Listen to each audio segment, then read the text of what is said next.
Hello everyone guys, कैसे हैं आप लोग। उम्मीद करता हूं सब बढ़िया होंगे। सो गाइस, इन्वेस्टर प्राइड के एक ब्रांड न्यू वीडियो में आप लोगों का फिर से स्वागत है। इन गाइस, आज बहुत ठंड है, मतलब मैं जिस जगह पे हूँ यहाँ पे बहुत ज्यादा ठंड है। इसी वजह से मेरा ये लुक या फिर जो मेरा ड्रेस है, बेसिकली आप देख रहे होंगे कि भाई काफी ज्यादा ठंड है यहाँ पे। तो गाइस, आते हैं मुद्दे पे कि भाई आज के इस वीडियो में हम लोग किस टॉपिक पे बात करने वाले हैं। तो गाइस, टॉपिक ये है कि भाई अगर आप एक लो रिस्क इन्वेस्टर है या फिर आपका रिस्क प्रोफाइल मॉडरेट है, आप रिस्क कम लेना चाहते हैं और आप रिटर्न काफी ज्यादा बनाना चाहते हैं म्यूचुअल फंड में इन्वेस्ट करके, तो आज के इस वीडियो में मैं आपको बताऊंगा 4 ऐसे म्यूचुअल फंड जिसका रिस्क प्रोफाइल काफी लोअर या फिर मॉडरेट साइड में आता है।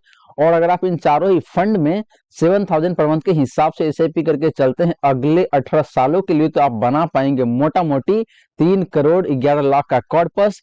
और गाइस, यहाँ पे नॉर्मल एसआईपी नहीं है, कुछ ट्विस्ट है जो कि आपको करना पड़ेगा, उसके बाद ही आप जाके बना पाएंगे मोटा मोटी 3 करोड़ 12 लाख का कॉर्पस अगले 18 सालों में। इससे पहले गाइस, हम लोग बात करेंगे इन चारों ही फंड के बारे में काफी डिटेल में और समझने की कोशिश करेंगे कि भाई परफॉर्मेंस कैसा है, रिस्क प्रोफाइल कैसा है, एक्सपेंस रेशियो कैसा है सारे फंड का, और फंड साइज कैसा है इन सारे ही फंड का। तो इसके बारे में काफी डिटेल में बात करने वाले हैं। इन गाइस, जैसे मैंने आपको ऑलरेडी बताया है कि भाई ये चारों ही फंड वैसे इन्वेस्टर के लिए काफी शानदार बैठेगा जिनका रिस्क प्रोफाइल लोअर साइड में आता है या फिर मॉडरेट साइड में आता है और रिस्क कम लेना चाहते हैं और रिटर्न काफी ज्यादा बनाना चाहते हैं म्यूचुअल फंड में इन्वेस्ट करके। तो ये चारों ही फंड आपको काफी ज्यादा पैसे बना के दे सकता है अगले 18 सालों में। तो चलिए गाइस, स्टार्ट करते हैं आज का video. But guys, video start करने से पहले फटाफट कर दीजिए इस वीडियो को लाइक। एंड गाइस, आपने अभी तक चैनल को सब्सक्राइब नहीं किया हुआ है देन प्लीज सब्सक्राइब कीजिए चैनल को। साथ के साथ गाइस, नोटिफिकेशन बेल ऑन करके ऑल पे क्लिक कर लीजिएगा ताकि जब भी इस चैनल पे वीडियो लेके आऊंगा सारे ही वीडियो का नोटिफिकेशन आपको मिलता रहेगा। तो गाइस, जैसे मैंने आपको बताया कि भाई हम लोग बात करने वाले हैं 4 म्यूचुअल फंड के बारे में जो कि डिफरेंट कैटेगरी से बिलोंग करेगा। और अगर आप इन चारों ही फंड्स में इन्वेस्ट करके चलते हैं अगले 18 सालों के लिए, तो आप बना सकते हैं मोटा मोटी 3 करोड़ 12 लाख का कॉर्पस। तो चलिए गाइस, सबसे पहले बात कर लेते हैं आपका लार्ज कैप कैटेगरी का, फिर बात करेंगे फ्लेक्सी कैप कैटेगरी का, इसके बाद बात करेंगे मिड कैप कैटेगरी का, लास्टली गाइस हम लोग बात करने वाले हैं आपका स्मॉल कैप कैटेगरी का।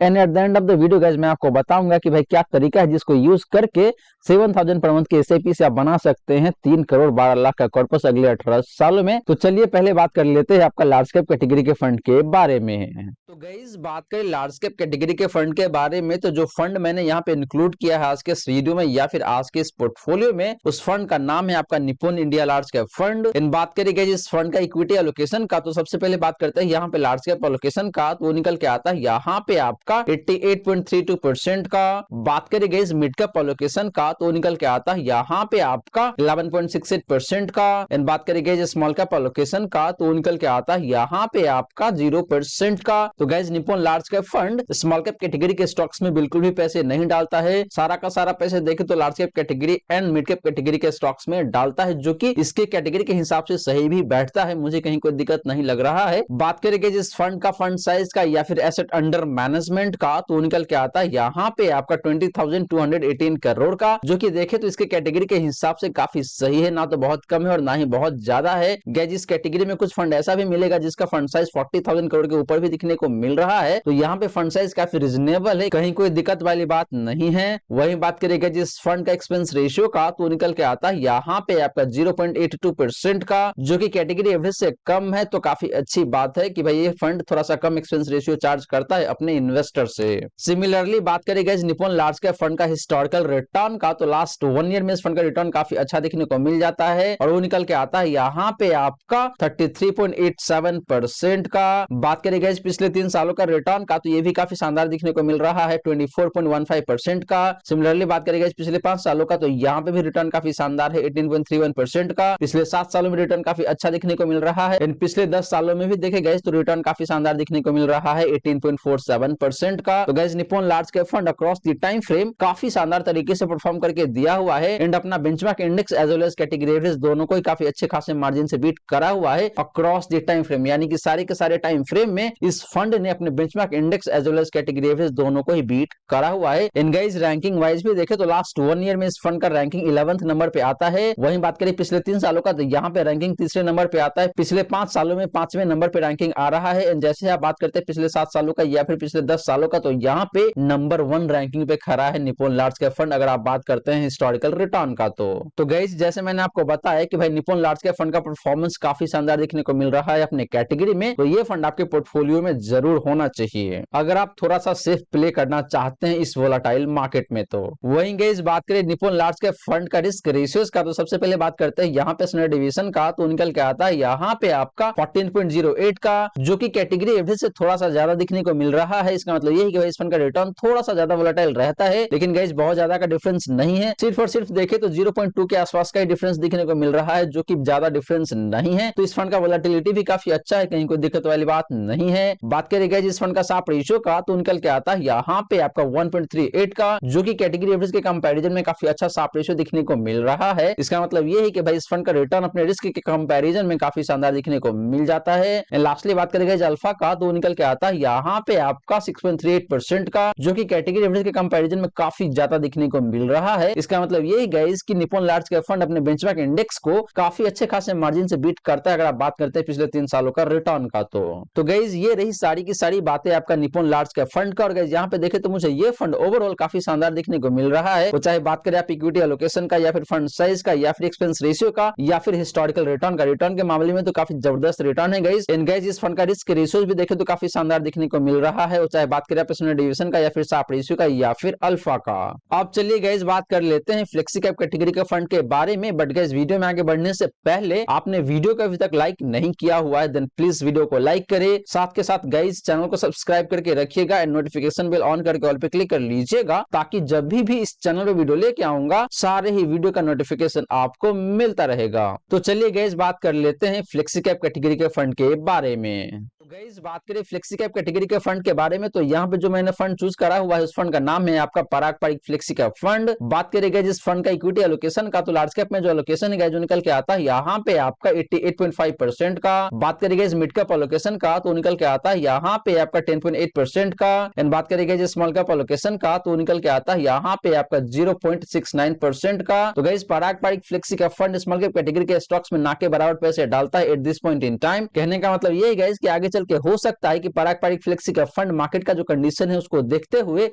अपना जो इक्विटी एलोकेशन है उसको चेंज करे। ये एक फ्लेक्सी कैप कैटेगरी का फंड है, तो यहाँ पे कोई पाबंदी नहीं होता है। ये फंड जब चाहे तब अपने इक्विटी एलोकेशन को चेंज कर सकता है, डिफरेंट कैटेगरी के स्टॉक्स में पैसे डाल सकता है, या फिर डिफरेंट एसेट क्लास में भी पैसे डाल सकता है गाइस। तो guys Parag Parikh flexi cap fund का इक्विटी एलोकेशन काफी अच्छा देखने को मिल रहा है, यहाँ पे कहीं कोई दिक्कत वाली बात नहीं है। ये बात जरूर है कि Parag Parikh flexi cap fund large cap category के स्टॉक्स में सबसे ज्यादा पैसे डालता है, लेकिन ये अभी है, आगे चल के ये चेंज भी हो सकता है गाइस। बात करेंगे जिस फंड का फंड साइज का या फिर एसेट अंडर मैनेजमेंट का, तो गाइस यहाँ पे फंड साइज काफी ज्यादा दिखने को मिल जाता है, मोर देन 52,000 करोड़ का, जो कि काफी एक्सट्रीम हायर साइड में दिखने को मिल रहा है। लेकिन गाइस इतना ज्यादा फंड साइज होने के बावजूद भी पराग पारिक फ्लेक्सी कैप फंड का रिटर्न काफी शानदार दिखने को मिल रहा है, ये बात आपको आगे चल के पता चल जाएगा। बात करेंगे जिस फंड का एक्सपेंस रेशियो का, तो निकल के आता है यहाँ पे आपका 0.6% का, जो कि कैटेगरी एवरेज से काफी कम दिखने को मिल रहा है। इसका मतलब ये है कि भाई ये फंड काफी कम पैसे चार्ज करते हैं अपने इन्वेस्टर से फंड को मैनेज करने के लिए। तो एक्सपेंस रेशियो काफी अच्छा है, कहीं कोई दिक्कत वाली बात नहीं है। वहीं गाइस बात करें पराग पारिक फ्लेक्सी कैप फंड का हिस्टोरिकल रिटर्न का, तो लास्ट 1 ईयर में रिटर्न काफी शानदार दिखने को मिल जाता है, और वो निकल के आ रहा है यहाँ पे आपका 37.8% का। बात करें गाइस पिछले 3 सालों का रिटर्न का, तो यहाँ भी काफी शानदार रिटर्न दिखने को मिल रहा है, मोटा मोटी 24% का। पिछले 5 सालों में भी रिटर्न काफी शानदार है, 24% के आसपास में। पिछले 7 सालों में देखे तो मोटा मोटी 21% के आसपास का रिटर्न बना के दिया हुआ है। इन पिछले 10 सालों में भी देखे गए तो यहाँ पे भी रिटर्न काफी शानदार दिखने को मिल रहा है, मोर देन 20.5% का। तो guys Parag Parikh flexi cap fund का रिटर्न काफी शानदार है अक्रॉस द टाइम फ्रेम। इन अपनी कैटेगरी में सबसे कंसिस्टेंट तरीके से आपको परफॉर्म करके दिया हुआ है। इन हर एक टाइम फ्रेम में इस फंड ने अपने benchmark index as well as category average दोनों को ही काफी अच्छे खासे मार्जिन से बीट करा हुआ है गाइस। तो guys Parag Parikh flexi cap fund का रिटर्न काफी शानदार है अक्रॉस द टाइम फ्रेम। तो अगर आप कम रिस्क लेना चाहते हैं in that case Parag Parikh flexi cap fund आपके पोर्टफोलियो में जरूर होना चाहिए गाइस। बात करेंगे जिस फंड का रिस्क रेशियोज का, तो सबसे पहले बात करते हैं स्टैंडर्ड डिवीजन का, तो ये काफी कम दिखने को मिल रहा है, और वो निकल के आता है यहाँ पे आपका 11.32 का, जो कि कैटेगरी एवरेज से काफी कम दिखने को मिल रहा है। इसका मतलब ये है कि भाई इस फंड का रिटर्न काफी कम वोलेटाइल रहता है। वहीं बात करेंगे जिस फंड का शार्प रेशियो का, तो वो भी काफी अच्छा दिखने को मिल रहा है, और वो निकल के आता है यहाँ पे आपका 1.53 का, जो कि अगेन कैटेगरी एवरेज के कंपैरिजन में काफी ज्यादा दिखने को मिल रहा है। इसका मतलब ये है गाइस कि इस फंड का भी रिटर्न काफी अच्छा रहता है अपने रिस्क के कंपैरिजन में। लास्टली गाइस गाइस बात करें इस फंड का अल्फा का तो निकल के आता है यहाँ पे आपका 7.7% का, जो कि अगेन कैटेगरी एवरेज के कंपैरिजन में काफी ज्यादा देखने को मिल रहा है। इसका मतलब ये है कि भाई इस फंड का भी रिटर्न काफी शानदार रहता है अपने बेंचमार्क इंडेक्स के कंपैरिजन में, अगर आप बात करते हैं पिछले 3 सालों का रिटर्न का। तो गाइस ये रही सारी की सारी बातें आपका पराग पारिक फ्लेक्सी का फंड का। और गाइस इस फंड का सारे के सारे पैरामीटर काफी शानदार देखने को मिल रहा है, एक्सेप्ट फंड साइज या फिर एसेट अंडर मैनेजमेंट, जो कि काफी हायर साइड में जरूर है। लेकिन गाइस इतना ज्यादा फंड साइज होने के बावजूद भी इस फंड का परफॉर्मेंस काफी शानदार देखने को मिल रहा है अक्रॉस द टाइम फ्रेम। तो जैसे मैंने आपको बताया कि भाई अगर आप कम रिस्क लेना चाहते हैं, in that case Parag Parikh flexi का फंड आपके पोर्टफोलियो में जरूर होना चाहिए गाइस। अब चलिए गाइस बात कर लेते हैं मिड कैप कैटेगरी के फंड के बारे में। तो गाइस बात करें मिड कैप फंड का, तो जो फंड मैंने चूज करा हुआ है आप सभी के लिए काफी वेल नोन फंड है और इस फंड का नाम है आपका Motilal Oswal mid cap fund. बात करेंगे जिस फंड का इक्विटी एलोकेशन का, तो सबसे पहले बात करते हैं लार्ज कैप एलोकेशन का, तो निकल के आ रहा है यहाँ पे आपका 50.04% का। बात करेंगे इस मिड कैप एलोकेशन का, तो निकल के आता है यहाँ पे आपका 48.98% का, मोटा मोटी 49% कह सकते हैं आप। बात करेंगे जिस स्मॉल कैप एलोकेशन का, तो निकल के आता है यहाँ पे आपका 0.99% का, मोटा मोटी 1% का। तो guys Motilal Oswal mid cap fund का भी इक्विटी एलोकेशन देखें तो काफी अच्छा देखने को मिल रहा है। हाँ ये बात जरूर है कि भाई ये फंड मिड कैप कैटेगरी का फंड होने के बावजूद भी लार्ज कैप कैटेगरी के स्टॉक्स में काफी ज्यादा पैसे डालता है, मोटा मोटी 50% का, जो कि मुझे थोड़ा सा ज्यादा जरूर दिखने को मिल रहा है। लेकिन जैसे ही आप बात करते हैं मिड कैप का, तो यहाँ पे काफी अच्छा पैसे डाल रहा है, मोटा मोटी 49% का। तो गाइस लार्ज कैप स्टॉक्स में ज्यादा पैसे डालने से फायदा भी है तो नुकसान भी है। फायदा इसलिए है कि भाई साल 2024 में लार्ज कैप कैटेगरी के स्टॉक्स काफी अच्छा परफॉर्म कर सकता है, तो अल्टीमेटली इस फंड को भी फायदा होने वाला है। नुकसान इसलिए है कि भाई large cap category stocks long term में बहुत अच्छा परफॉर्म नहीं करता, यानी कि 12 से 13% के आसपास का रिटर्न आपको बना के देता है ओवरऑल। तो इस हिसाब से देखते हैं तो बहुत अच्छी बात नहीं है, लेकिन स्टेबिलिटी के हिसाब से देखते हैं तो ये काफी अच्छी बात है इस पर्टिकुलर फंड का। और जैसे मैंने आपको बताया कि भाई आज का पोर्टफोलियो वैसे इन्वेस्टर के लिए काफी अच्छा है जो कि कंपैरेटिवली नया इन्वेस्टर है मार्केट में और थोड़ा सा कम रिस्क लेना चाहते हैं और पैसे ज्यादा बनाना चाहते हैं, तो ये फंड भी आपके लिए काफी शानदार हो सकता है। बात करेंगे जिस फंड का फंड साइज का या फिर एसेट अंडर मैनेजमेंट का, तो निकल के आता है यहाँ पे आपका 7,411 करोड़ का, जो कि काफी रीजनेबल फंड साइज है, यहाँ पे कहीं कोई दिक्कत वाली बात नहीं है। बात करेंगे जिस फंड का एक्सपेंस रेशियो का, तो काफी अच्छा देखने को मिल जाता है 0.65% का, जो कि कैटेगरी एवरेज के कंपैरिजन में कम दिखने को मिल रहा है। इसका मतलब ये है कि भाई इस फंड का जो फंड मैनेजर है या फिर जो मैनेजमेंट हो कम पैसे चार्ज करता है अपने इन्वेस्टर से फंड को मैनेज करने के लिए। वहीं बात करेगा जिस फंड का हिस्टोरिकल रिटर्न का, तो लास्ट 1 ईयर में जो परफॉर्मेंस है जिस फंड का वो काफी अच्छा देखने को मिल जाता है और वो निकल के आ रहा है यहाँ पे आपका 47.21% का, जो कि काफी शानदार रिटर्न है गाइस। बात करेगा पिछले 3 सालों का रिटर्न का, तो ये भी काफी शानदार देखने को मिल रहा है 36.66% का। पिछले 5 सालों में भी रिटर्न काफी शानदार है गाइस, मोटा मोटी 27% का। बात करेगा पिछले 7 सालों का, तो यहाँ पे भी रिटर्न काफी शानदार देखने को मिल रहा है मोर देन 20% का। तो guys across the time frame Motilal Oswal mid cap fund का भी रिटर्न काफी शानदार देखने को मिल रहा है और हर एक टाइम में इस फंड ने अपने benchmark index as well as category average दोनों को ही बीट करा हुआ है या फिर उसके आसपास में ही परफॉर्म करके आपको दिया हुआ है। तो रिटर्न यहाँ भी खराब नहीं है, काफी शानदार रिटर्न है Motilal Oswal mid cap fund का और आपको लॉन्ग टर्म में ये फंड भी काफी अच्छा पैसे बना के दे सकता है। बात करेगा जिस फंड का रिस्क रेशियोज का, तो सबसे पहले बात करते हैं स्टैंडर्ड डेविएशन का, तो निकल के आ रहा है यहाँ पे आपका 14.33 का, जो कि कैटेगरी एवरेज के कंपैरिजन में कम दिखने को मिल रहा है। इसका मतलब ये कि भाई इस फंड का रिटर्न काफी कम वोलेटाइल रहता है in comparison with category average. बात करेगा जिस फंड का शार्प रेशियो का, तो निकल के आ रहा है यहाँ पे आपका 1.92 का, जो कि अगेन अपने कैटेगरी के कंपैरिजन में काफी अच्छा दिखने को मिल रहा है। इसका मतलब ये कि भाई इस फंड का भी रिटर्न काफी शानदार रहता है अपने रिस्क के कंपैरिजन में। लास्टली बात करेंगे जिस फंड का अल्फा का, तो निकल के आ रहा है यहाँ पे आपका 8.75% का, जो कि कैटेगरी के कंपैरिजन में काफी ज्यादा देखने को मिल रहा है। इसका मतलब ये है गाइस कि इस फंड का भी रिटर्न काफी शानदार रहता है अपने बेंचमार्क इंडेक्स के कंपैरिजन में, अगर आप बात करते हैं पिछले 3 सालों का रिटर्न का। तो गाइस ये रही सारी की सारी बातें आपका Motilal Oswal mid cap fund का। और गाइस इस फंड का देखें तो इक्विटी एलोकेशन काफी शानदार है, फंड साइज काफी बेहतरीन दिखने को मिल रहा है, एक्सपेंस रेशियो भी कम दिखने को मिल रहा है। बात करेंगे हिस्टोरिकल रिटर्न का, तो ये भी काफी शानदार है across the time frame. And बात करेंगे जिस फंड का रिस्क रेशियोज का, तो ये भी काफी शानदार दिखने को मिल रहा है, हर एक पैरामीटर पे इस फंड का रिस्क रेशियोज काफी बेहतरीन है। एंड गाइस अगर आप एक मॉडरेट रिस्क इन्वेस्टर है या फिर कम रिस्क लेना चाहते हैं, इन दैट केस ये फंड भी आपके पोर्टफोलियो में होना ही चाहिए। अब चलिए गाइस बात कर लेते हैं स्मॉल कैप कैटेगरी के फंड के बारे में, जिसके बाद मैं बताऊंगा आपको कि भाई आपका फाइनल पोर्टफोलियो कैसा होना चाहिए और अगर आप इन चारों ही फंड में 7000 पर मंथ के हिसाब से एसआईपी करते हैं तो कौन कौन से फंड में कितना कितना पैसे डालना चाहिए और किस तरीके से आप इन्वेस्ट करेंगे इन चारों ही फंड्स में, तो अगले 18 सालों में आप बना सकते हैं मोटा मोटी 3 करोड़ 12 लाख का कॉर्पस गाइस। तो गाइस बात करें स्मॉल कैप फंड का, तो जो फंड मैंने चूज करा हुआ है ये भी काफी वेल नोन फंड है और उस फंड का नाम है गाइस आपका टाटा स्मॉल कैप फंड। बात करेंगे जिस फंड का इक्विटी एलोकेशन का, तो ये फंड लार्ज कैप कैटेगरी के स्टॉक्स में बिल्कुल भी पैसे नहीं डालता है। बात करेंगे मिड कैप एलोकेशन का, तो निकल के आता है यहाँ पे आपका 35.12% का। बात करेंगे स्मॉल कैप एलोकेशन का तो निकल के आ रहा है यहाँ पे आपका 64.88% का। मोटा मोटी 65% पैसे डालता है स्मॉल कैप कैटेगरी के स्टॉक्स में, जो कि अच्छी बात है गाइस, क्योंकि ये एक स्मॉल कैप कैटेगरी का फंड है तो स्मॉल कैप कैटेगरी के स्टॉक्स में काफी ज्यादा पैसे डालना एक लाजमी सी बात बन जाता है। इन गाइस स्मॉल कैप के साथ साथ ये फंड मिड कैप कैटेगरी के स्टॉक्स में भी काफी अच्छा खासा पैसे डालता है, मोटा मोटी 35% का।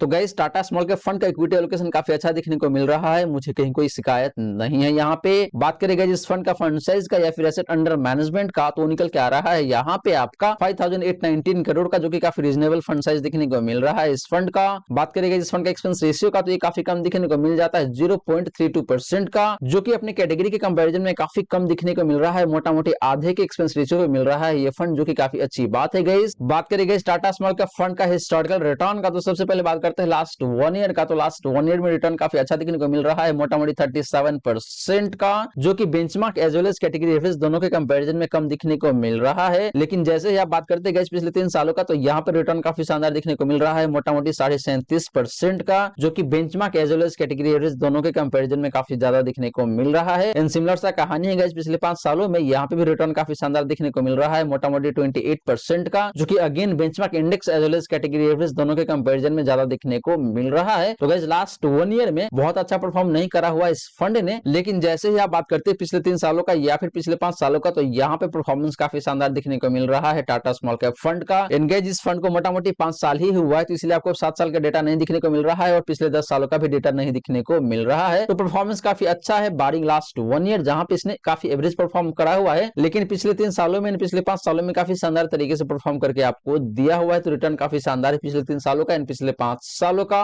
बात करेंगे टाटा स्मॉल कैप फंड का रिस्क रेशियोज का तो सबसे पहले बात करते हैं स्टैंडर्ड डेविएशन का, तो निकल के आ रहा है यहाँ पे आपका 15.05 का, जो कि कैटेगरी के कंपैरिजन में थोड़ा सा कम दिखने को मिल रहा है। इसका मतलब ये कि इस फंड का रिटर्न काफी कम वोलेटाइल रहता है। बात करेगा जिस फंड का शार्प रेशियो का तो निकल के आ रहा है यहाँ पे आपका 1.89 का, जो कि कैटेगरी के कंपैरिजन में काफी ज्यादा दिखने को मिल रहा है। इसका मतलब ये कि भाई इस फंड का भी रिटर्न काफी अच्छा रहता है अपने रिस्क के कंपैरिजन में। लास्टली बात करेगा जिस फंड का अल्फा का तो निकल के आ रहा है यहाँ पे आपका 9.51% का। इन कैटेगरी का अल्फा है यहाँ पे आपका 5.46% का, तो अल्फा भी काफी शानदार है, मोटा मोटी 9.5% का। इसका मतलब ये ही गाइस कि टाटा स्मॉल कैप फंड का भी रिटर्न काफी शानदार रहता है अपने बेंचमार्क इंडेक्स के कंपैरिजन में, अगर आप बात करते हैं पिछले 3 सालों का रिटर्न का। तो गाइस ये रही सारी की सारी बातें आपका टाटा स्मॉल कैप फंड का, और गाइस इस फंड का सारे के सारे पैरामीटर काफी शानदार देखने को मिल रहा है। वो चाहे बात करें आप इक्विटी एलोकेशन का या फिर फंड साइज का या फिर एक्सपेंस रेशियो का या फिर हिस्टोरिकल रिटर्न का या फिर डिफरेंट रिस्क रेशियोज का, हर एक पैरामीटर पे ये फंड मुझे बहुत शानदार देखने को मिल रहा है। हालांकि लास्ट 1 ईयर में इस फंड का परफॉर्मेंस बहुत अच्छा नहीं है, लेकिन जैसे ही आप बात करते हैं पिछले 3 सालों का या फिर पिछले 5 सालों का तो यहाँ पे परफॉर्मेंस काफी शानदार देखने को मिल जाता है। तो अगर आप एक मॉडरेट रिस्क इन्वेस्टर है या फिर रिस्क कम लेना चाहते हैं, इन दैट केस ये फंड भी आपके पोर्टफोलियो में होना ही चाहिए गाइस। आप चलिए गाइस बात करते हैं कि हमने टोटल 4 फंड के बारे में बात किया आज के इस वीडियो में, तो उन चारों फंड में कितना कितना पैसे आपको डालना चाहिए अगर आप इन्वेस्ट करना चाहते हैं 7000 पर मंथ के हिसाब से इन चारों ही फंड में, तो और किस तरीके से आप इन्वेस्ट करेंगे इन चारों ही फंड में 7000 पर मंथ के एसआईपी से आप बना पाएंगे अगले 18 सालों में मोटा मोटी 3 करोड़ 12 लाख का कॉर्पस गाइस। तो गाइस बात करें final portfolio allocation for ₹7000 SIP, तो गाइस यहाँ पे जैसे मैंने आपको बताया कि भाई 4 फंड जिसमें आपको इन्वेस्ट करना है 7000 पर मंथ के हिसाब से, तो अमाउंट कितना कितना आपको डालना है हर एक फंड में। तो जो पहला फंड है आपका निप्पॉन लार्ज कैप फंड, इसमें पैसे जाएगा आपका यहाँ पे 1500 पर मंथ के हिसाब से। जो सेकंड फंड है गाइस यहाँ पे वो फंड है आपका पारंपरिक फ्लेक्सी का फंड, और यहाँ पे जो पैसे आपको डालना है जो निकल के आता है यहाँ पे आपका 2000 पर मंथ के हिसाब से। बात करें गाइस तीसरा फंड यानी कि Motilal Oswal mid cap fund का, तो यहाँ पे जो पैसे आपको एलोकेट करना है जो निकल के आता है यहाँ पे आपका 1000 पर मंथ के हिसाब से। बात करें गाइस लास्ट फंड का यानी कि टाटा स्मॉल कैप फंड का फंड एलोकेशन का, तो निकल के आ रहा है यहाँ पे आपका 2500 पर मंथ के हिसाब से। तो गाइस जिस तरीके से देखें तो आपका 7000 एलोकेट हो जाता है इन चारों ही फंड में, और गाइस किस तरीके से आप इन्वेस्ट करेंगे इन चारों ही फंड में तो अगले 18 सालों में आप बना पाएंगे मोटा मोटी 3 करोड़ 12 लाख का कॉर्पस। तो गाइस यहाँ पे एसआईपी अमाउंट है आपका 7000 पर मंथ के हिसाब से। आपका एनुअल स्टेप अप है गाइस यहाँ पे 18% का। बात करेंगे आपका एक्सपेक्टेड रिटर्न का, तो निकल के आ रहा है यहाँ पे आपका 18% का। बात करेंगे आपका टाइम पीरियड का यानी कि इन्वेस्टमेंट होराइजन का, तो निकल के आ रहा है यहाँ पे आपका 18 सालों का। तो गाइस अगर आप इन चारों ही फंड में 7000 पर मंथ के हिसाब से एसआईपी करते हैं, हर एक साल अपने एसआईपी अमाउंट को 18% के हिसाब से बढ़ाते चलते हैं, लेकिन अगर आपको अगले 18 सालों में 18% के हिसाब से रिटर्न मिलता है इन दैट केस आप बना पाएंगे मोटा मोटी 3 करोड़ 12 लाख का कॉर्पस अगले 18 सालों में गाइस। यहाँ पे एग्जैक्टली बात करें गाइस तो आप बना पाएंगे 3 करोड़ 11,67,213 रुपए का कॉर्पस अगले 18 सालों में। बस गाइस आपको यहाँ पे कंसिस्टेंसी मेंटेन करके रखना पड़ेगा, हर एक साल अपने एसआईपी अमाउंट को 18% के हिसाब से बढ़ाते चलना है, जो कि मोस्ट डिफिकल्ट काम है। लेकिन अगर आप इस कंटिन्यूटी क्वालिटी को मेंटेन कर पाएंगे अगले 18 सालों तक, तो आप बना पाएंगे मोटा मोटी 3 करोड़ 12 लाख का कॉर्पस गाइस। तो गाइस ये रही सारी की सारी बातें जो हमने किया आज के इस वीडियो में। और गाइस यहाँ पे मैंने आपको 4 फंड बताया है।